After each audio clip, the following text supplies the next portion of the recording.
Do have your Bibles open. As I said, God is a speaking God. He speaks in all kinds of ways. He primarily speaks through his word to us, and that's what we're going to be looking at together.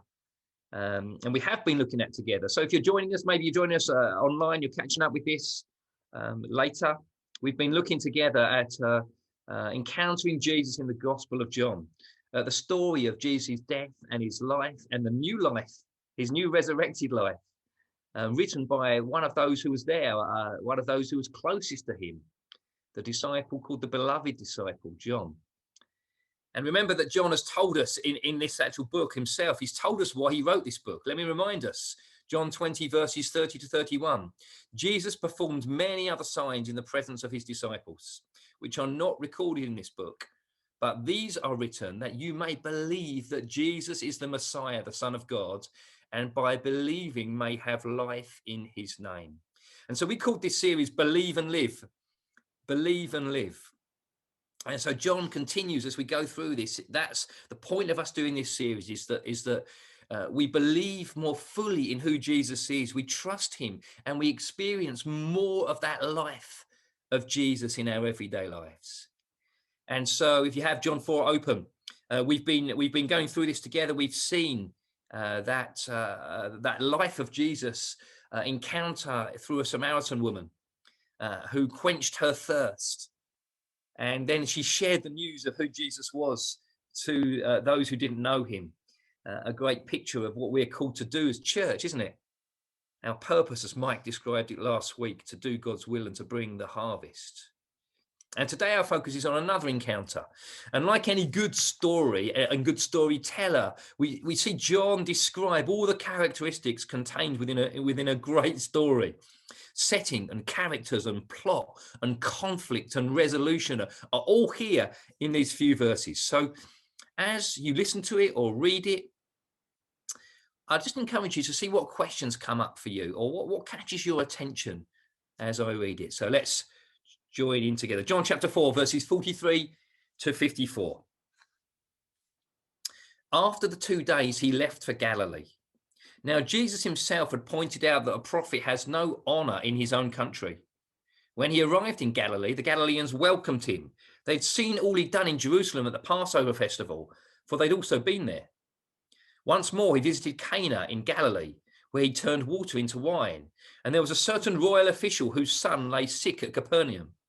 When this man heard that Jesus had arrived in Galilee from Judea, he went to him and begged him to come and heal his son, who was close to death. Unless you people see signs and wonders, Jesus told him, you will never believe. The royal official said, Sir, come down before my child dies. Go, Jesus replied, your son will live. The man took Jesus at his word and departed. While he was still on the way, his servants met him with the news that his boy was living. When he inquired as to the time when his son got better, they said to him, yesterday at 1 PM, the fever left him. Then the father realized that this was the exact time at which Jesus had said to him, your son will live. So he and his whole household believed. This was the second sign Jesus performed after coming from Judea to Galilee. So often preachers like me and others, when they come to this point where they deliver the sermon, they've spent a kind of a time and often a long and difficult journey wrestling with the text, working out how it was first heard by those who had been listening, the first readers, interacting with the text and the language and exploring questions that would have come up and answers. And so what you often get is kind of is a speaker's polished thoughts as they kind of work through and grappled with the text. And I'm not saying those things are wrong, but today I want to do something different. Not that I ever have polished thoughts, actually, some of you might be saying, but actually I want to take you on the journey of the questions that came up for me as we went through this story, because the truth is probably some of them would have come up for you. And just before we launch into them, let me just come up with the first kind of overarching general question that maybe you don't ask, but absolutely for certain most people outside of the church would ask if they heard this story, which is this: do you really believe in miraculous healings? Do you really believe today, as a kind of Western enlightened kind of modern thinker that God and Jesus can do this kind of stuff. So many people outside the church would say, what an unreasonable kind of position of logic to take. And it shows your ignorance. It shows those who shared those stories originally had vested interest. It shows the laws of nature don't get broken, they would say. And so we do need to recognize as we come into this story that for many, actually, supernatural interventions like this are a huge barrier for them. I hope you will not be surprised that's not a view I hold. I hope it's not a view you hold. God created this world. He rules the world. He's sovereign over the world. He sustains the world. And he can, and at times he does, for reasons that we don't understand, actually intervene in moments in our world and demonstrate in very clear ways that he's alive and that he rules. And I can't, with hand on heart, airbrush the supernatural out of the Bible. And I'd urge you not to do that either. So maybe for you, you go, yeah, I do, Simon. I do believe in the reality of Jesus' healings and miracles. But actually, does he still do that today? That's a valid question. My own view, my limited experience is very much yes. I know people that have been supernaturally physically healed. Yes, I know loads more who haven't been. And yes, it's true, there's a mystery here. But I've always been struck by the guy who set up the Vineyards churches, who said, when we never prayed for healing, we saw no one healed. And when we started praying for healing, we saw some. There's loads more we could say about this. It's a huge subject, but we need to head into this story a little bit more together. So come with me, verses 43 to 45. Let's set the scene. Because the opening lines of stories help us and take us into the scene. So I'm going to see if you guys are awake and alive and are with me. So in the chat, I want you to write down where this first line comes from, okay?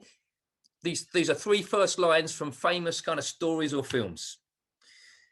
It's a truth universally acknowledged that a single man in possession of a good fortune must be in want of a wife.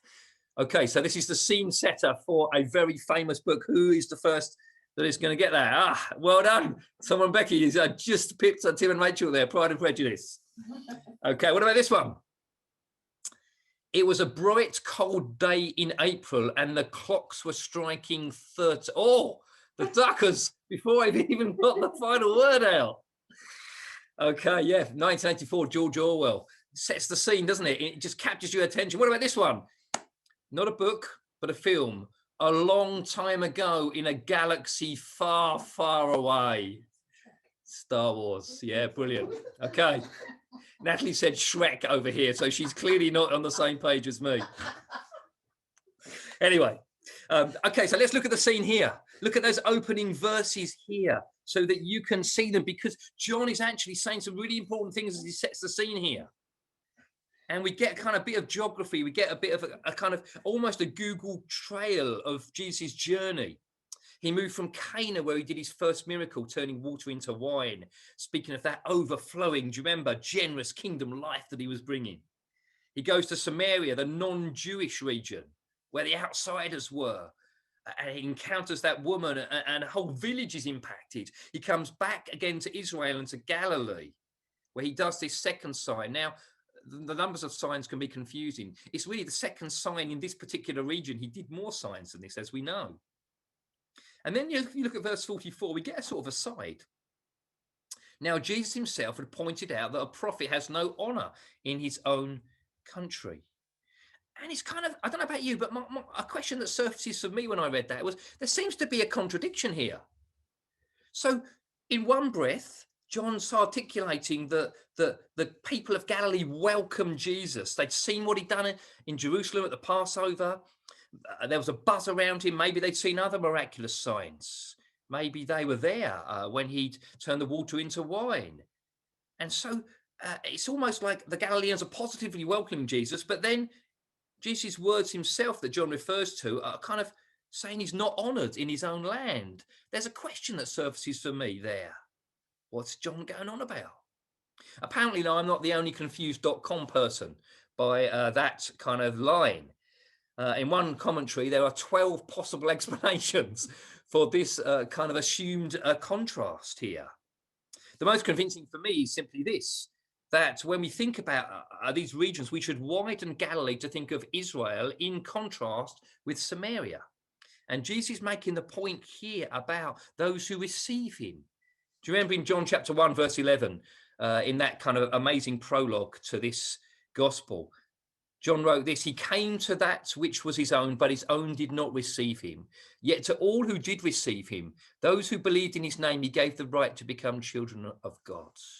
So it seems that John in this opening scene is saying something about welcoming Jesus, having our heads turned by Jesus' supernatural miracles isn't enough, and isn't the same as honoring Jesus.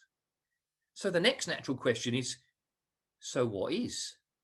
Maybe we'll find out more as we go through the story. So the scene is set in those first couple of verses, and then we get the characters.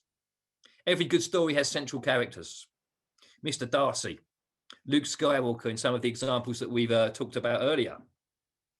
We know that Jesus is the central character in the Gospel of John. In fact, he's the central character in the whole Bible. In fact, as Tom reminded us at Going Deeper on Sunday, he's a central character of the whole universe, seen and unseen.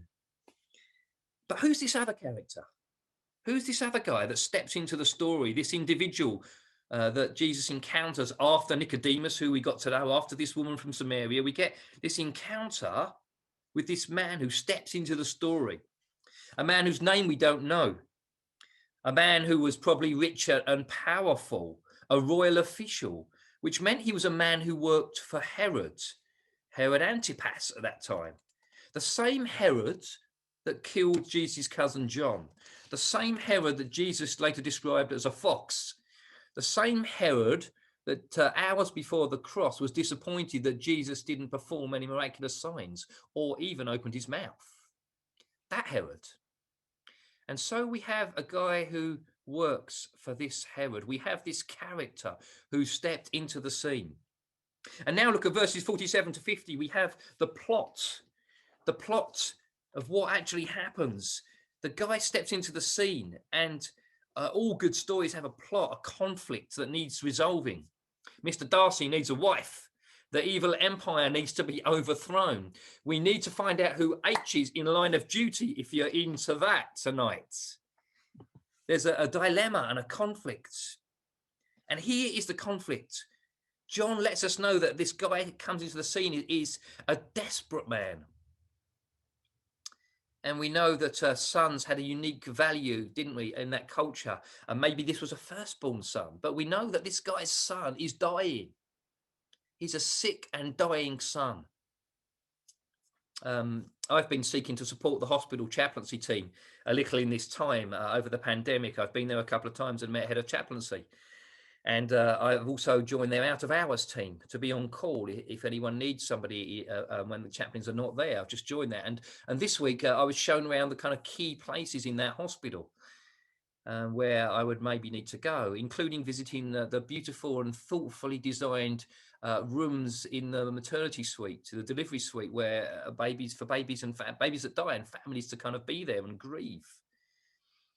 And it made me think about how hard it is to lose a child, and some of you know the pain of that. And here we have a father who is coming to the moment that must be the worst in anyone's life, to be able to losing a son. He's desperate.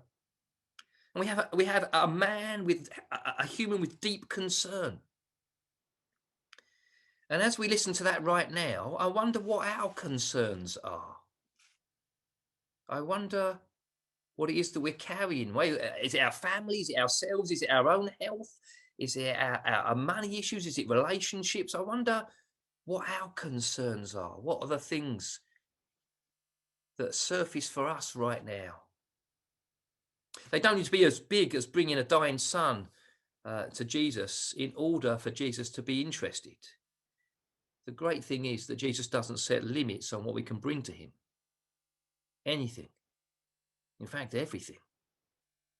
And so this man's situation leads him to Jesus, and he's desperate. He wants Jesus to get involved. I wonder where our situations and our concerns lead us. What about this year? Undoubtedly, all of us would have had situations that would have caused us concern. Have they led us to prayer and to go, Jesus, I need you. I'm desperate for you to work in this situation. I can't do this without you. Have they led us to self-sufficiency? Have they led us to addictions? Have they led us to trust in others? This man comes and goes, Jesus, please come and step in, intervene into this situation. I am desperate. And the truth is, isn't it, that the reality of suffering can both lead us towards Jesus and also away from Jesus. I've seen it in people's lives. Jesus' words, look at them. This guy asks Jesus to intervene, and Jesus' words puzzled me. I scratched my head a little bit as I looked at these words. It was another one of the questions that was raised for me. Jesus normally kind of is so compassionate with people, but he says this, unless, look at verse 48, unless you people see signs and wonders, Jesus tells him, you will never believe. Jesus seems to say something quite strange to this concerned, desperate dad. And it seems that Jesus is saying something quite important, a sort of disclaimer before the miracle actually happens, saying something important to the people then and to us about signs and miracles. And maybe an example here will help.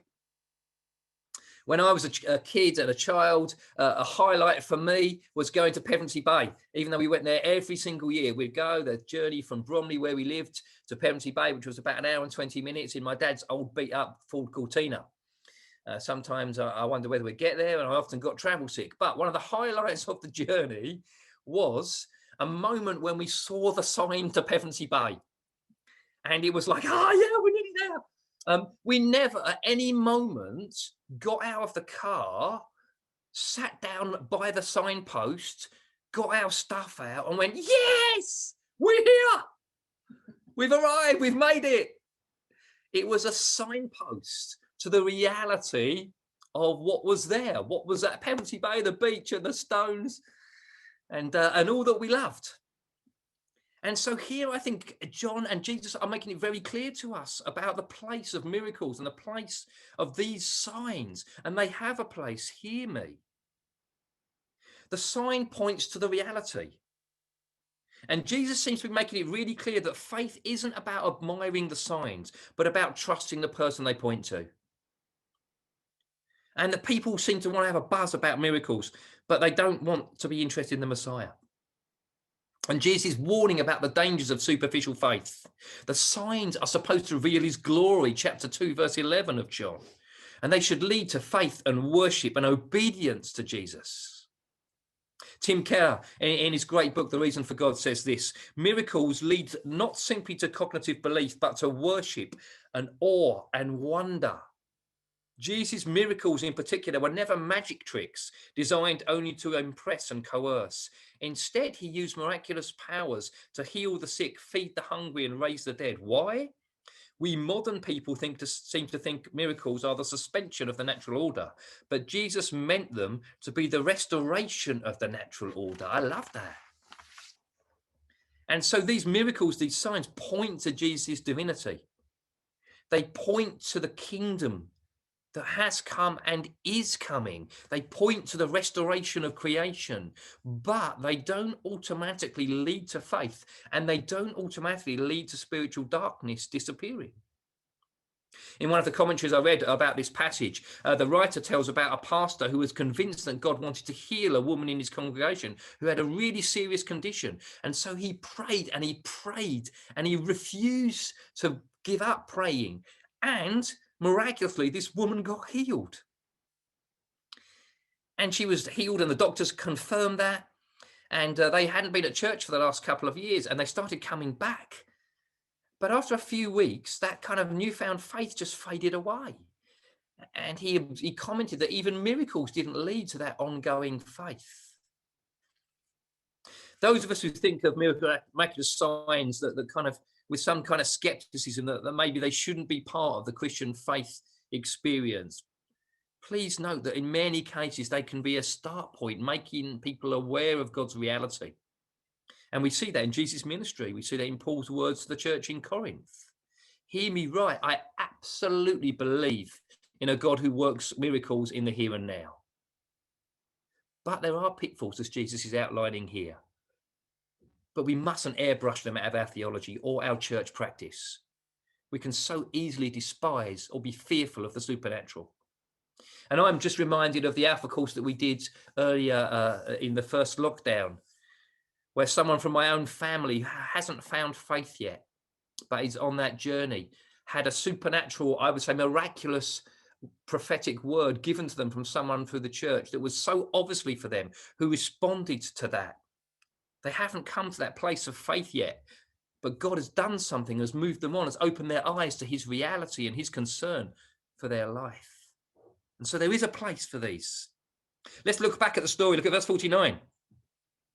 Because the guy doesn't seem to kind of, he's not that impressed by Jesus's kind of diversion and his kind of comment about the place of signs and miracles. Understandably, he just wants Jesus to go and heal his son, his dying son. And so he continues to ask Jesus to come and perform a miracle, but Jesus doesn't come. And many times in John, Jesus isn't in where he's expected to be. And I wonder if there's something here about the man telling Jesus what he should do, when actually we're called to be the ones who follow what Jesus tells us what to do. Jesus does something even more profound. Look at verse 50. He doesn't go. He just says, "Go," Jesus replied. "Your son will live." An amazing, powerful declaration from the mouth of Jesus. And as I think about you and about me, let me ask us that question. What has Jesus declared to us? To you? To us as a church, even now, in this moment, by his Spirit? What is he saying? I'm sending you into that situation, into that workplace, into that family, into that ministry. Don't fear. I've given you that spiritual gift to use. Go for it. Use it. Get stuck in with the poor, the outsider, where it's messy and uncomfortable. The scene has been set. The characters have been articulated. The plot and the conflict has been shared. And now look at verses 50 to 54. Here comes the resolution, the turning point in this story. It's the what happens next moment. It's the moment of drama. I never watch EastEnders, but it's when the music comes on at the end of EastEnders. It's the moment where we find out who H is tonight. It's the hinge. It's the turning point. And it's the key moment in this story and the developing picture of this man's faith, and I believe about faith as well. Look at verse 50b. Some incredible words here. The man took him at his word and departed. The man took him at his word and departed. The decision to trust the words of Jesus by walking them out is the turning point of this story and of our story too. It's a great picture, isn't it, of the kind of faith that God's looking for. And for those who've trusted Jesus, it was the turning point in our life. To take the words of Jesus, of who he is and what he's done on that cross and leaving that empty grave behind, and taking them seriously and walking them out. That's a picture of faith. What an incredible picture of faith here in this man. If you haven't come to that point of trusting those words of Jesus, his claims on your life, his offer of forgiveness and grace and a new start with him, can I just urge you with everything within me to do that? Whether you're listening now, whether you're catching up this online, please get in touch with us. We would love you to take that step to that turning point. Taking Jesus at his word and walking that out in the reality of his life. And what about us? What do we need to do? What words of Jesus that he's spoken do we need to take and walk out? What about this? You are forgiven. Some of us mentally accept that, but don't forgive ourselves and don't live out in the overflow of what it's like to be forgiven. We don't forgive others. Forgive others as I've forgiven you. Take that seriously and walk it out in the reality of our lives. What about this? I will never leave you or forsake you. Whether you feel me or not, Whether you experiencing me in your everyday life, I will never forsake you or leave you, Jesus says. We need to walk that out. What about this? I will build my church and the gates of hell can't even stand. When it feels tough, when it feels difficult, when you walk that out in the day-to-day moments of your life. You see, as I come to a close, this is the kind of faith that Jesus wants you and I to believe in.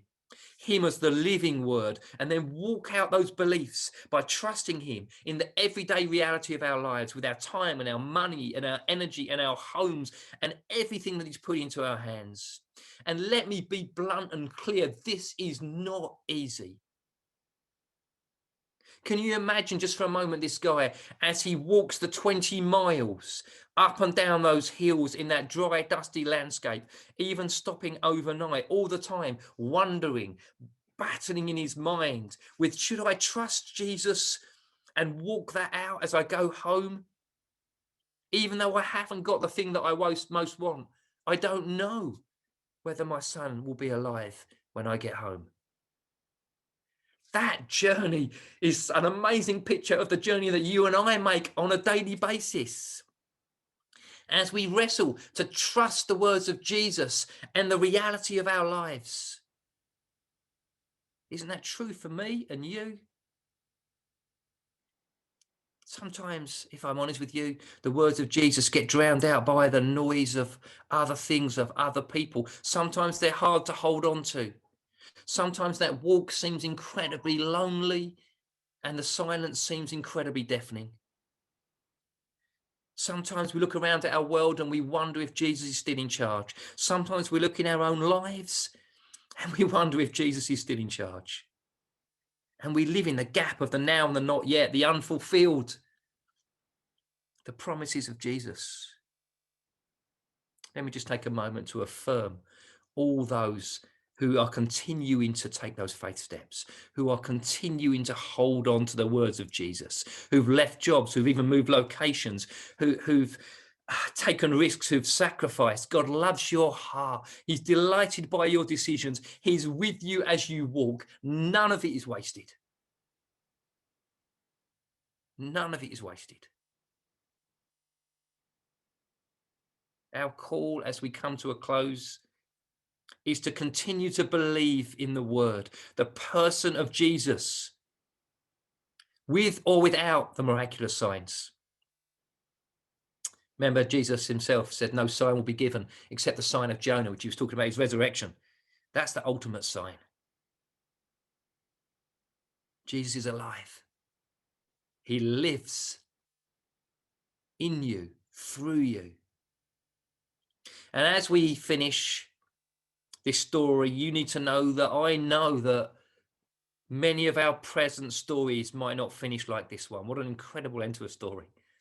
A whole family find faith. A son is healed. But even if our stories don't finish like that, we're still called to take Jesus at his word and to live out that reality, to trust him. And let's help each other, church, to do that.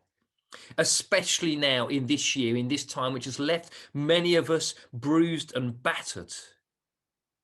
Let's encourage each other to keep going, to keep trusting, to keep obeying, to keep worshiping, to keep serving, to keep sacrificing, to keep trusting those promises of Jesus and expressing our faith in the day-to-day places where he's placed us, even when we don't see the answer to prayer we're looking for, maybe especially when we don't see the answer to prayer we're looking for.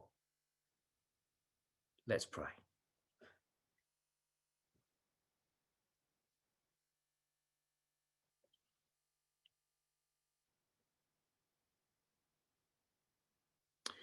Let's take a moment. We're not going to close with the final song. I just want to take a moment here and invite the Spirit who is here with us, with you, wherever you are in that room, to minister his grace into your heart.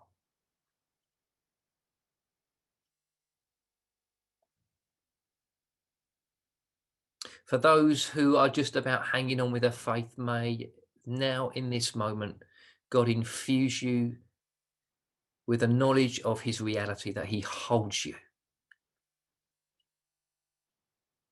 He is trustworthy.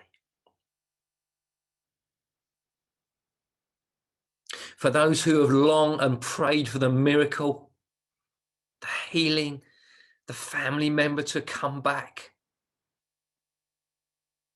as you journey that out in your day-to-day, may God give you a fresh strength and equipping and power from him. For those who are too scared to ask for the miracle, in this moment, ask.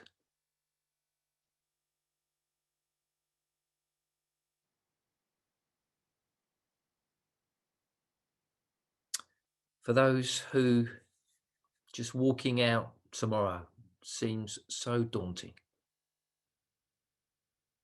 hear the words of Jesus. He is with you.